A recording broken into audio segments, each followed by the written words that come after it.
Hi this is Jigna Vora here. आप मुझे देख रहे हैं फिल्मी बीट पे। Thank you.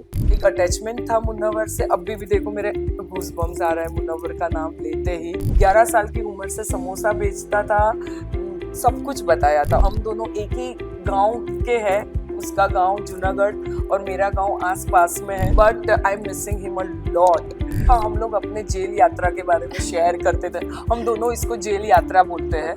नहीं, शायद मुझे इनवाइट नहीं आया था स्कूल के अवार्ड फंक्शन के लिए। That time I was really shocked कि एक सेकंड के मुझे लगा कि हाँ यार, ये स्ट्रेटेजी हो सकती है। आज हमारे साथ बिग बॉस 17 की एक ऐसी कंटेस्टेंट है जिनके लिए पहली बार बिग बॉस ने खुद अपना रूल तोड़ा। जी हाँ, पहली बार किसी ऐसे कंटेस्टेंट के लिए प्रेस कॉन्फ्रेंस हुई और साथ ही वो अपनी रियल लाइफ में फाइटर तो है ही, लेकिन बिग बॉस के घर पे भी उन्होंने अपनी फाइट को बहुत ही कामली हैंडल किया। मैं बात कर रही हूँ जिग्ना वोरा जी की। आपका वेलकम है फिल्मी बीट में। Thank you Surabhi. सो जैसे कि मैंने कहा कि पहली बार ये चीज हुई है कि आपके लिए ही प्रेस कॉन्फ्रेंस हुआ है, लेकिन एक और चीज आपने बिग बॉस के घर में पहली बार की, वो है कच्चे भी आपने धो लिए। हाँ, धो लिया, सही बात है। ये प्रेस कॉन्फ्रेंस मेरे लिए बहुत इम्पोर्टेंट थी, मतलब अनएक्सपेक्टेड था। मुझे पता भी नहीं था, हमको किसी को नहीं पता था। नहाए धोए बगैर हम लोग सब बैठे थे उस दिन। ब्लाइंड्स डाउन हो गई थी, गार्डन में काम ये सब अरेंजमेंट्स चल रही थी, और वो बोला चिकना, तो ऐसे ही हो गई। तीसरा चौथा दिन था, मैंने बिग बॉस को बोला भी, बिग बॉस आपने रेडी होने को भी मौका नहीं दिया। बट मेरे लिए शायद मेरी बिग बॉस की जर्नी का यही पर्पस था, जो मैं 12 साल कुछ बोल नहीं पाई, और उस दिन मैंने दिल खोल के बोला। एंड आई एम थैंकफुल, मैं बहुत थैंकफुल हूँ बिग बॉस को इस प्रेस कॉन्फ्रेंस के लिए। सो वो कैसी वो फीलिंग थी? मतलब आपको ऐसा लगा कि क्या आपको वापस अटैक किया जाएगा, या आपको आप बिल्कुल ऐसे नॉर्मल थे कि हाँ जो भी आएगा मैं संभाल लूंगी, मैं जैसे बोल मैंने लूंगी? आपको बोला, मुझे पता ही नहीं था कि मेरा कॉन्फ्रेंस होने वाला है। मीडिया से मैं डरती हूँ। हम्म। हाँ, मैं अभी भी बोलती हूँ। आज भी मैं आपको आपके सामने बोल रही हूँ कि मुझे मीडिया का डर है। और जो कुछ मेरे साथ हुआ, और उसमें जो जो मीडिया का रोल हुआ था मेन स्ट्रीम का, तो कहीं ना कहीं मुझे दर्द हुआ उस चीज़ का। तो मुझे पता नहीं था कि उस दिन मीडिया कैसे क्वेश्चंस पूछेगी, क्या पूछेगी, मुझे कुछ भी आइडिया नहीं था। But I am thankful to them also कि उन्होंने मुझे बहुत अच्छी तरह से समझा। और बहुत बाहर आने के बाद पता चला कि वो प्रेस कॉन्फ्रेंस का बहुत ही पॉजिटिव रिस्पॉन्स था। तो आज मैं आपके प्लेटफॉर्म के ज़रिए मीडिया को भी थैंक यू बोलना चाहूँ।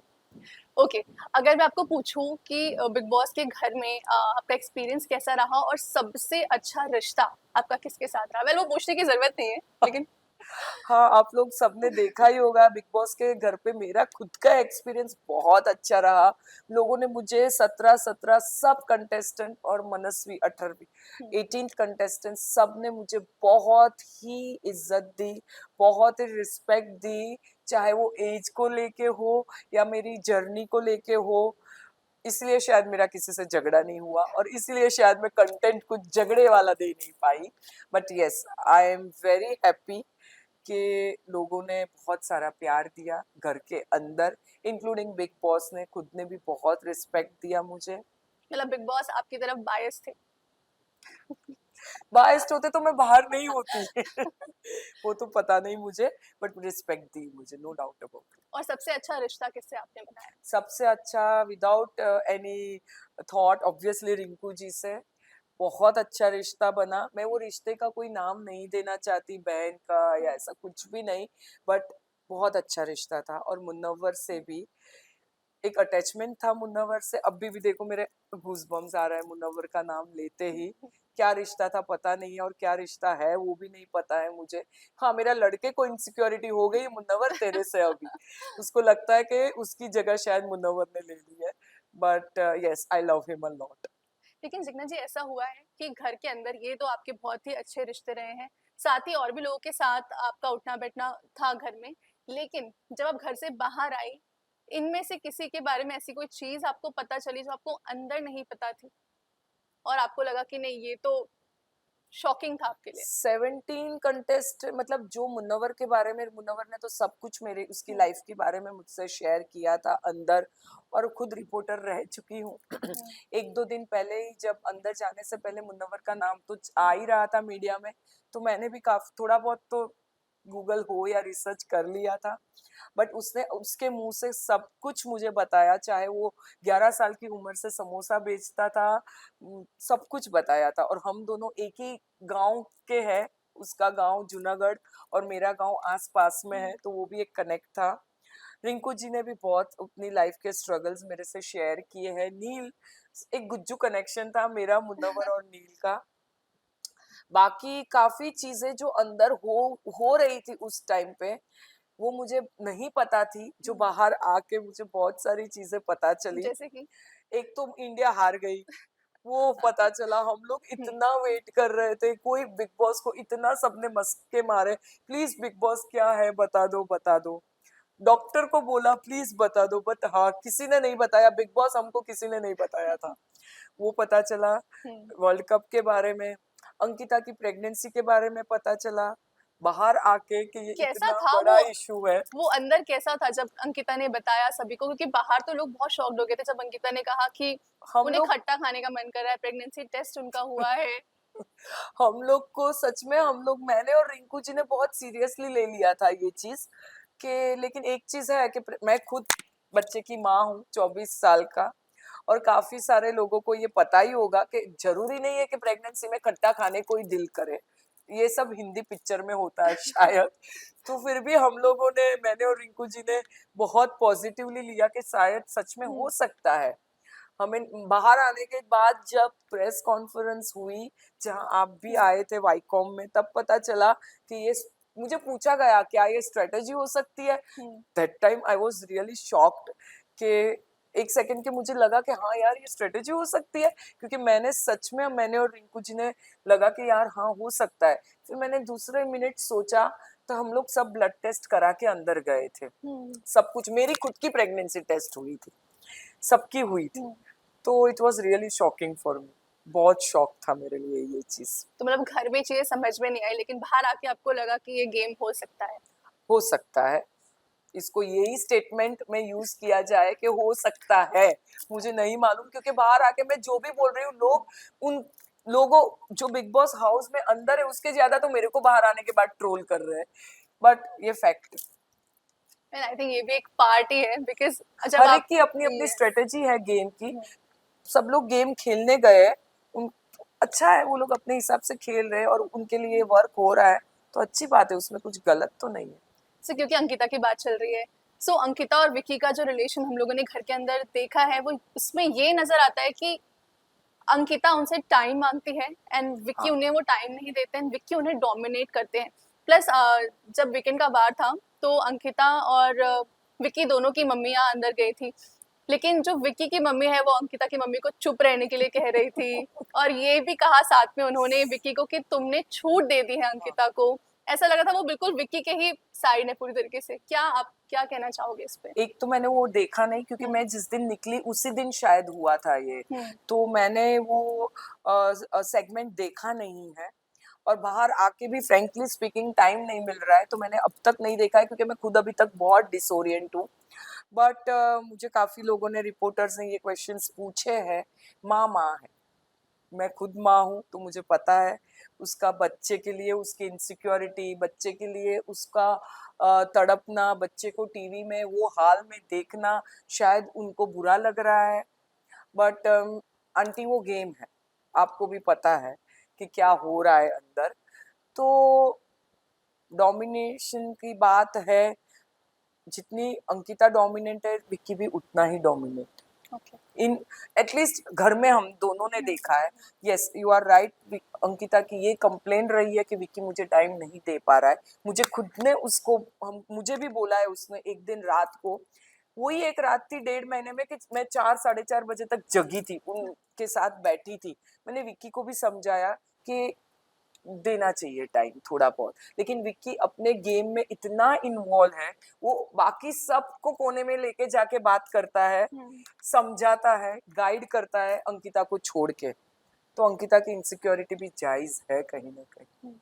मतलब देखा जाए तो अंकिता भी अपनी जगह पर सही है एंड विकी भी। वो सिचुएशन ही ऐसी है, हस्बैंड एंड वाइफ है, दोनों को एक दूसरे के लिए एक एक्सपेक्टेशन होगा। And Surbhi you won't believe, मुझे खुद को इतनी इनसिक्योरिटी थी कपल्स को लेके कि कपल है यार, उन दोनों को तो अच्छा है, एक इमोशनल बॉन्डिंग है, एक दूसरे के साथ है। हम लोग तो सिंगल आए हैं। मैं रिंकू जी को, मैं कंप्लेन बॉक्स थी, मैं रिंकू जी को बोलती हूँ उन लोग को तो अच्छा है ना, हम लोग तो अकेले, हम लोग तो अकेले। बट आज मुझे ऐसा लगता है कि हम लोग अकेले थे वही अच्छे थे, उन लोग की ज्यादा इश्यूज है। I understand now that it's not easy for couple to be there. You are, मतलब नेशनल टेलीविजन में सब कुछ दिखाई दे रहा है। करेक्ट। साथ ही आपने कहा कि आपकी नील से बहुत अच्छी बॉन्डिंग हाँ, थी, कुछ जो कनेक्शन आप लोगों का था। बहुत। सो ऐश्वर्या को ये सलमान सर ने समझाया था, एक तरीके से डांट लगाई थी कि जिस तरीके से वो नील से बात करती है वो उन्हें डोमिनेट करती है और नील ये सब कुछ सह रहे हैं जो कि सही नहीं है। आप लोगों ने घर में क्या देखा है? नहीं, जो सलमान सर ने बोला वो बात सही है। और ऐश्वर्या खुद बोलती है कि मैं बाहर भी ऐसी ही हूँ, कि मैं कोई ड्रामा नहीं कर रही हूँ टू गेट फुटेज। और ये चीज़ मैं मानती हूँ कि ऐश्वर्या का नेचर ही ऐसा है, वो उसने कोई ड्रामा नहीं किया है फुटेज लेने के लिए। ये पूरा सेंटेंस लेना, वरना बाहर आके मुझे वो चिल्लाएगी कि जिग्ना ने ऐसा बोला है। ओके। तो बट अच्छे हैं दोनों, ऐसे देखा जाए एज ऑफ नाउ दोनों में काफी अंडरस्टैंडिंग है। और एक तरीके से एक कपल डोमिनेटिंग है तो दूसरा संभाल लेता है। बट कब तक, मैंने ये भी नील से, मैंने ये भी, मुझे लगता है मेरा अंदर जाने का एक ही पर्पस था कि मैं सबको ज्ञान ही दे रही थी और लेक्चर ही दे रही थी, सबको संभाल रही थी। मैंने नील से भी ये बात की है कि सॉर्ट आउट कर क्या है, ये प्लेटफॉर्म नहीं है जहाँ पे ये सब अच्छा लग रहा है दोनों के लिए। And I have tried to make him understand, और उन्होंने मुझे प्रॉमिस बोला है कि जिगी मैं ये चीज़ सॉर्ट आउट करूँगी। ओके, जैसे कि आपने आपके और मुनव्वर के बीच के कनेक्शन की बात कही, एक और कनेक्शन है आपके और मुनव्वर के बीच में, क्योंकि जब आपका प्रेस कॉन्फ्रेंस हुआ था सबसे ज्यादा आपके साथ मुनव्वर ही रो रहे थे। उस कनेक्शन के बारे में आप बताइए। पता नहीं क्या हो रहा है, सुरभि मुनव्वर का नाम आते ही गूज़बम्स आ जा रहा है। I don't know what it is, but I am missing him a lot. And है कुछ ना कुछ, है कौन सी तो भी लाइफ का कुछ कनेक्शन हो सकता है। मतलब जो यस, आपने फेस किया है हाँ, वही वही उन्होंने भी। उन्होंने भी फेस किया है, तो कहीं ना कहीं वो, उसको वो कनेक्ट हुआ होगा उसको। और जिस दिन मैं अंदर गई थी बिग बॉस के घर में, उसी दिन मैंने उसको बोला था कि कहीं लाइफ में ऐसा स्टेज आता आया है मेरे, जब मैं घर से बाहर नहीं निकलती थी, तो उसका स्टैंड अप कॉमेडी देख देख के मैंने वो दिन गुजारे हैं। चाहे वो हनीफ की शादी हो या कोई भी हो, हनीफ की शादी तो अब भी रिलीज हुई है। तो he has in a way motivated me a lot through his talks and through his comedy, and I'm thankful to him. और नहीं, पता नहीं मुनव्वर के साथ क्या रिश्ता है, बट है कुछ ना कुछ तो जरूर है, चाहे वो बहन हो माँ हो, बट है कुछ। सो उस बारे में आप लोग की कोई बातें घर में हुई, कोई डिस्कशन उसको लेकर हुआ कि उनके दिन जैसे कैसे निकले और आपके हाँ, कैसे? हम लोग अपने जेल यात्रा के बारे में शेयर करते थे। हम दोनों इसको जेल यात्रा बोलते हैं। ओके। तो दोनों ने एक दूसरे के जेल यात्रा के बारे में काफी सारी चीजें शेयर की है। उसका स्ट्रगल, उसके बचपन के दिन, मेरे बचपन के दिन, हम लोग बैठ के बहुत शेयर किया है। गेम को लेके भी वो बहुत मुझे मोटिवेट कर रहा था, चिकना बहन खोलो खोलो अपने आप को खोलो। फिर मैंने लास्ट में उसको, जब मैं नॉमिनेट हो गई थी, मैंने बोला देख मुन्नवर, इससे ज्यादा तू मेरे से कुछ एक्सपेक्ट मत कर। मैं क्या पेड़ पे नाचूं क्या जाके, तू क्या चाहता है मैं क्या करूं? तो उसने बोला नहीं चिकना बहन, आपको जैसा लगता है वैसे रहो, कोई बात। हाँ, वेल, जो जेल यात्रा की आपने बात कही, आपकी जो आपका जो पार्ट है वो हमने स्कूप के द्वारा देख लिया है। अभी अभी अवार्ड भी मिला है स्कूप को, आप गए थे? नहीं, शायद मुझे इनवाइट नहीं आया था स्कूप के अवार्ड फंक्शन के लिए, तो मैं नहीं जा पाई। हालांकि मैं बाहर आ गई थी तभी बिग बॉस के घर से, बट शायद मेकर्स को लगा कि ये अभी तक बिग बॉस में ही है, तो उन्होंने मुझे इनवाइट नहीं भेजा था, तो आई कुडंट गो। ओके। अगर थोड़ा पीछे जाए तो कैसे हंसल मेहता ने ये सीरीज बनाई है, कैसे उन्होंने आपको अप्रोच किया, कैसे नहीं, क्या मैंने कुछ बुक हुआ? लिखी है behind bars in Byculla, my days in prison. तो मैच बॉक्स प्रोडक्शन ने वो बुक्स की राइट्स ली थी। हंसल मेहता सर ने मुझे कभी कनेक्ट डायरेक्टली नहीं हुआ था। मैं लास्ट शूट पे गई थी, लास्ट उनका जो ओके। लेग ऑफ शूट था जो घाटकोपर में था, मैं तभी गई थी उनको मिलने। और वो भी गुजराती है, तो अच्छा कनेक्ट हुआ उनके साथ भी and he has done a fabulous, जहाँ पे इमोशंस दिखाए गए हैं बहुत अच्छे तरीके से बताया है वेब सीरीज में, and I am also thankful to him also for showing best what he could have. एक इंटरव्यू मैंने आपका देखा था जिसमें आपको इंटरव्यूअर ने एक क्वेश्चन पूछा था कि जब आप भायखला जेल में थे तब का और जब आप बिग बॉस के घर के अंदर बंद थे, उन दोनों में कोई कनेक्शन आपने फील किया? बिकॉज ऑफ कोर्स ये भी एक जेल से कम नहीं है अगर देखा जाए तो। बहुत लोग बाहर आने के बाद यही कहते हैं कि हम जेल से बाहर आए हैं बिग बॉस बट के घर शायद से। मेरे लिए वो कुछ इतना डिफरेंट नहीं था क्योंकि मैं, सब लोग तो जेल में नहीं जाते ना मैं जाके आई थी, बट हाँ बहुत कुछ सिमिलरिटीज थी as far as food is concern. वहां पे मैं जब भायखला जेल में थी 9 महीने में मेरा 14-15 किलो वजन कम हुआ था, आज 1.5 महीने में 7 किलो वजन कम हुआ है।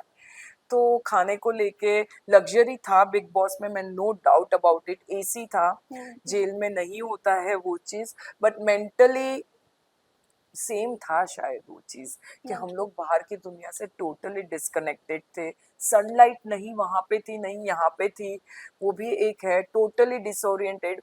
वहां पे भी भायखला जेल में अनसर्टनिटी थी कि कब बाहर जाऊंगी, और वो एक अलग ही एक्सपीरियंस था, वो एक अलग ही मेंटल ट्रॉमा था। यहाँ पे हालांकि पता था ज्यादा से ज्यादा 4 महीने में तो बाहर जाएंगे ही, और ये गेम है और वो रियलिटी थी, ये डिफरेंस था दोनों में। साथ ही बाहर आने के बाद आपके बेटे से आपकी क्या बात हुई? कितना प्राउड फील कर रहे हैं वो आपको घर में हाँ जैसा आपने खेला वो वो देख यूएस में है अभी तो सबसे पहले घर पे आने के बाद रात को 4 बजे पहुंची फ्राइडे, तो भी उसी से पहले कॉल किया, वीडियो कॉल किया, तो ही वॉज वेरी हैप्पी। उसी की वजह से मैं बिग बॉस में गई थी क्योंकि वो ही चाहता था कि मैं बिग बॉस में जाऊं। उसको ऐसा था कि लोगों को रियल जिगना वोरा पता होना चाहिए। सबको लगता है मम्मा तू स्ट्रांग है, बट सबको तेरे इमोशनल साइड नहीं पता है कि तू इतना ही रोती है जितना कोई और रोता है, तू इतनी ही तेरे में इतना ही प्यार है, तू इतनी कंपैशन है, काइंडनेस है। तो उसको था कि ये चीज, सब चीज लोगों को पता होनी चाहिए कि रियल जिगना क्या है। आप रिपोर्टर रह चुके हो, जर्नलिस्ट रह चुके हो, लेकिन अब जो कि बिग बॉस में फिर से कह सकते हैं आपने कमबैक कर लिया है, सो अब क्या आगे, क्या आप यही कंटिन्यू करोगे अपने करियर में या फिर कुछ और आपने सोचा है? फिलहाल तो इतना कुछ सोचा नहीं है, कंटिन्यू देखते हैं आगे आगे क्या होता है। अंदर बिग बॉस के घर में मुझे लोगों ने सास बना दिया, खानजादी को लगता था मैं सास हूँ उसको मैं सास वाली वाइब देती थी, बाकी बच्चों लोग को लगा मैं माँ हूँ, किसी को दीदी लगी।